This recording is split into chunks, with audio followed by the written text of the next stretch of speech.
We've had repeated instances of something operating in the airspace over restricted nuclear facilities, and it's not ours, and we don't know whose it is.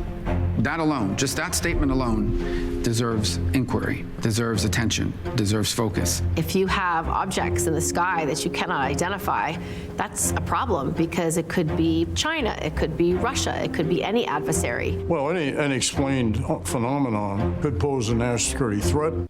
Whatever these things are, they aren't just sightseeing. They keep showing up where we keep our nukes, and that has people worried.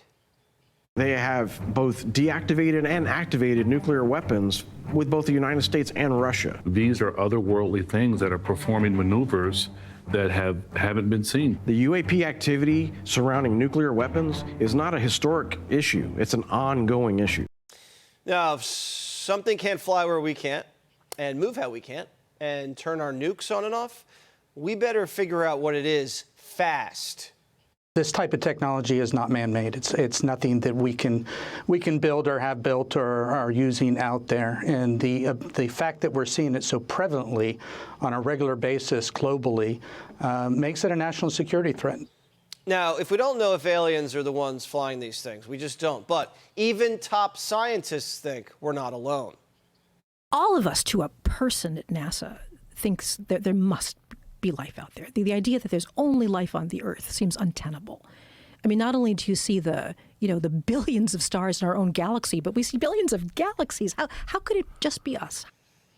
Dan Farah is the director and producer of The Age of Disclosure. So, Dan, tell me about these UFOs turning on and off nuclear weapons? Yeah, so when I was doing the interviews for my documentary, The Age of Disclosure, one of the biggest concerns expressed by pretty much everyone I interviewed, ranging from Secretary Rubio to senior intelligence officials, is that there's ongoing UAP incursions over our nuclear weapons sites and sites involved in the nuclear process, from uranium mines to refineries, but obviously the most concerning being our nuclear weapons sites, right?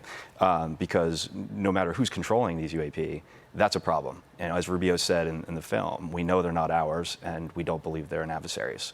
So, we currently have no idea who's controlling them, what their intentions are, and what their plans are in the future. And that seems to scare some of the top national security officials in America. Yeah, I mean, a number of these people told me that's what keeps them up at night. Look, we all pay our taxes assuming the U.S. government is using that money to keep us safe, right? Obviously, unidentified aircraft that perform in ways no known human technology can perform over our nuclear weapon sites is a problem. Yeah, and we got to take it more serious. It's that would create a crisis of confidence. We already have very low confidence in the government, right or left, and we'll see how that shakes out. The disclosure process is ongoing, but we're hearing from you and others that there are people inside the government that don't want anything disclosed. Tell us about that tug of war. Yeah, so what's happening behind the scenes right now? So in the middle of February, President Trump issued this historic presidential directive to federal agencies telling them to declassify evidence of UAP and non-human intelligent life.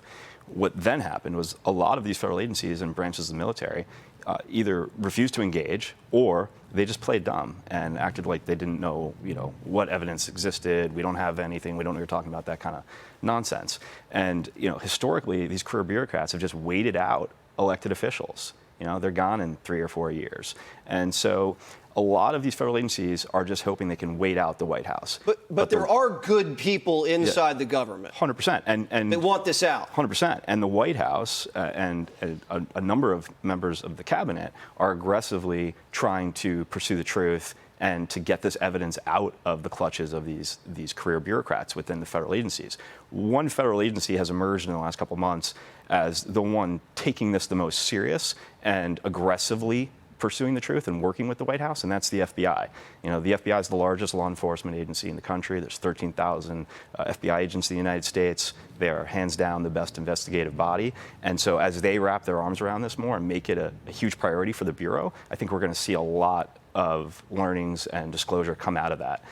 They are certainly leading the charge right now. We have a new movie coming out, Steven Spielberg. Everyone's talking about it. Very excited about it. I think Steven Spielberg's the greatest filmmaker of all time, hands down. And, I never would have made The Age of Disclosure if not for the influence of his work on me. You know, Close Encounters was hands down my favorite movie as a kid. I've probably watched that movie 1,000 times. It captivated me. It made me interested in this topic. It made me wonder these big questions like, are we alone in the universe? Does the U.S. government, in fact, know more about this than the public does? There would be no age of disclosure without the age of Steven Spielberg. That is for sure. But you have to watch the Age of Disclosure before you watch the new Spielberg movie. I think that's a great idea. And you can watch that where? So it's available to rent or purchase on Prime Video. And I encourage everyone to watch it with their friends and families. It's really the greatest briefing at an unclassified level of this situation that the public can get. All right, Dan, very good to talk to you. Thank you so much. We'll look Appreciate forward to the latest drop momentarily. Be sure to like and subscribe for all the Fox News latest on YouTube and catch full shows streaming now on Fox One.